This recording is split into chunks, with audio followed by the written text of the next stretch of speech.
ደረሰ ስድስተኛው ሀገር አቀፍ የሳይበር ደህንነት ወር።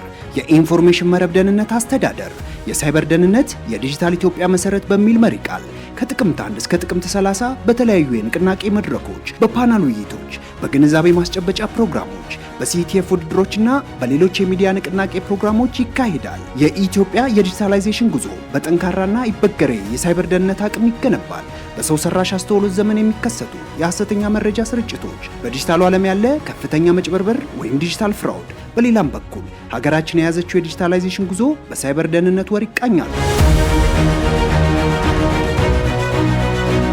ስድስተኛው ሀገር አቀፍ የሳይበር ደህንነት ወር ከመዲናችን አዲስ አበባ ባሻገር በሁለት የክልል ከተሞች ይከበራል። በሌላም በኩል የሀገራችን የመንግስትና የግል ድርጅቶችም ወሩን የሳይበር ደህንነት ንቃተ ህሊና በሚያጎለብቱ ፕሮግራሞች እንዲያከብሩት ይጠበቃል። የሳይበር ደህንነት የዲጂታል ኢትዮጵያ መሰረት ስድስተኛው ሀገር አቀፍ የሳይበር ደህንነት ወር። ለበለጠ መረጃ www.ncsm.insa.gov.it ይጎብኙ። የኢንፎርሜሽን መረብ ደህንነት አስተዳደር